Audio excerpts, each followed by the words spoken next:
Okay, so can someone tell me what's up with all of these people on Twitter insisting that it's actually anthropocentric to want to intervene to alleviate wild animal suffering? Like, how is it not just very clearly the exact opposite of that? Like, we want to intervene in nature to help wild animals, to help animals. How exactly is taking the position that we should be helping animals supposed to be centering humans? It's a very strange accusation. It seems like it's the exact opposite of that. And if anything, most of the people who accept this position that we should be intervening in nature to alleviate wild animal suffering, presumably they're completely rejecting the view that humans are the most important beings, or like humans have some sort of special moral status above anything else. It's like, I support intervening in nature, and it's like, my view is, if anything it would be like animal centric, because I think that human suffering in general is way less important than animal suffering. I think animal suffering is the most important issue in the world by far. And that's not because animals retain some, or animals have some special, moral status above like humans, where like, oh, an individual like animal just counts more than an individual human or not. It's like, no, well, it's just the fact that animals are virtually, they make up virtually like all of the sentient life on the planet. So they make up virtually all of the morally relevant beings. So I don't know how that's supposed to be centering humans. And they'll say like, oh, well, like, this is like human morality. You're imposing your human morality on these poor animals. You're imposing your human morality on the tigers and the lions. Okay, it's like, okay, if you're like one of these conservationists that wants to conserve, whatever, like, you want to just conserve the animal snuff film that is nature because you think that's beautiful or whatever, when a gazelle gets ripped apart, an animal gets ripped apart and is being tortured to death, and that's supposed to be some like beautiful thing that you want to conserve. Yeah, I don't see how is that not also just, that's also forcing your human morality onto nature. And this is what these people don't seem to understand.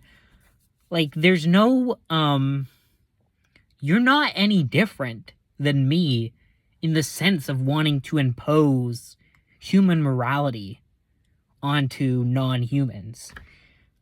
Because when you want to not intervene in nature, that's also imposing a certain human value onto non-humans. Because those gazelles and whatever other prey animals that are being forced against their will to be eaten alive and tortured to death because you want to say like, oh my god, like, we can't intervene, nature is intrinsically valuable. Like, you're also just enforcing your human morality onto those animals, and they're suffering because of some human value you have against intervening in nature.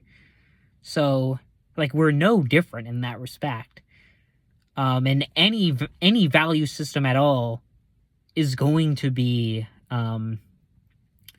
human, because as far as we know, at least, humans are really the only beings with moral concepts. I mean, maybe there's some other beings with moral concepts, like aliens. Maybe there are aliens. I don't know. Maybe fish, and maybe the little goldfish. They're like secretly studying philosophy or whatever. I don't know. But it's just a very bizarre accusation, and I would think instead of like looking at like, oh well, this is a human like moral system, this is human morality, like why don't we actually look at like the content of the morality? Like the content of the morality in question is saying that animal interests matter just as much as human interests. It's an explicitly like anti-speciesist view that places the interests of animals on the same status as the interests of humans. I don't know how you could reasonably call that centering humans. Now, if you look at these these conservationists, in many cases, these people are very speciesist.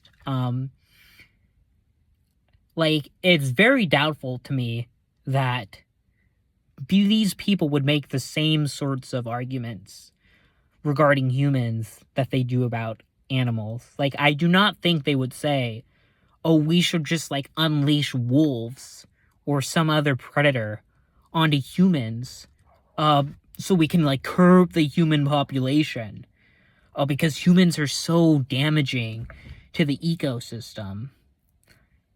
Which, it's kind of strange they don't say that. Like, they'll say it about all these other animals, but, oh, like, humans are probably the most, not probably, but definitely the most ecologically destructive species of all time. We've totally wreaked havoc. We've totally just wrecked the environment and destroyed it. So if this is really what you care about, like, why not unleash, like, the wolves onto us and say, like, oh, like, just let them, like, rip all the poor little human babies to shreds. And that'll really cut, like, our greenhouse gas emissions. It'll cut carbon emissions a lot. Reduce, our contribution to global warming. Yeah, but they never say anything like that, and they would never support that. If someone did propose that, they would be like, oh, that's eco-fascism. But, you know, what they call eco-fascism, when someone says it about humans, is exactly what they support doing to animals. They just want to, like, kill and torture members of this oppressed group for the sake of the environment. Which is like, okay. What makes it funny is that they'll actually accuse us of being the eco-fascists. And it's like, okay, number one, like, eco-fascism is supposed to be, like, a pro-environmental ideology. And our ideology is not, like, an environmentalist one. So it's weird to use the eco-fascism label to use that label on an ideology that's not even an environmentalist ideology. And, like, second, if anyone's really fascist, closer to fascism, I would say it's, like, the people who want basically to continue a holocaust of innocent and oppressed beings, like these people do. But yeah, just the mass torture and slaughter of beings. Yeah, let's just allow that. Let's, like, curb them, the population of this group, by torturing and killing them so they don't overpopulate. Yeah, but, you know, if you disagree with me on this, you're actually an eco-fascist. It's very strange, but yeah, this was kind of like a rambly, like, video. I'm just, usually my videos are, like, scripted, but I don't know, I guess I'm just bored and I decided to record this off the cuff or whatever. And yeah, I'm just doing it like a normal video. Like, I'm recording my face. Well, you don't really see my face because it's so dark here, but yeah, it's just like a video, so I don't have to, like, edit anything on top of it, because I really am pretty lazy and I don't like doing that. That's why in some of my videos, a lot of them actually, you'll see, like, the background is you'll hear me talking, and then it'll just be like one picture or something, and that'll be it. I mean, you can barely even really call it a video. But like I do that because number one, I'm lazy. Number two, I don't really watch videos that much. Like watch. Like most of the time when I'm watching YouTube videos, especially when it's sort of stuff like this, like it's a philosophy sort of thing, usually I'm not even looking at the screen. I'm just like listening to the audio while I'm doing something else, like eating, or something, or cooking or something. So I just thought, well, that's what I do, so maybe that's what other people do. But I don't know, like, how people are, like, watching my shit. Like, are you, like, doing the same thing I do? Or are you, like, actually, like, watching the still image that I have for, like, 10 minutes or whatever, and you're like, yeah, let me see if this ever changes. It ever goes to a different still image, and it doesn't. I don't know, but let me know what you do, I guess. So I'm going to continue being lazy, so don't expect that. That's actually part of the reason I mainly am on Substack now, and I haven't really been posting any videos except for that one video I just posted, which was just me complaining about like pumpkin spice drinks or whatever. But besides that video, I haven't posted anything in 11 months, like almost a year. But on Substack, I've been posting like a few things, and it's because on Substack, I don't have to like do like the process of like editing, which is a pain in the ass. Very annoying, and that's why my videos take forever, because even when I get done recording the audio, and there are multiple videos, by the way, where the audio has been done for, like, literally over a year, but the video still hasn't been posted because I'm just too lazy to, like, actually make it into a video. But on Substack, it's like, once I'm done writing, you know, the text or whatever, then I'm done. I can just, like, post it.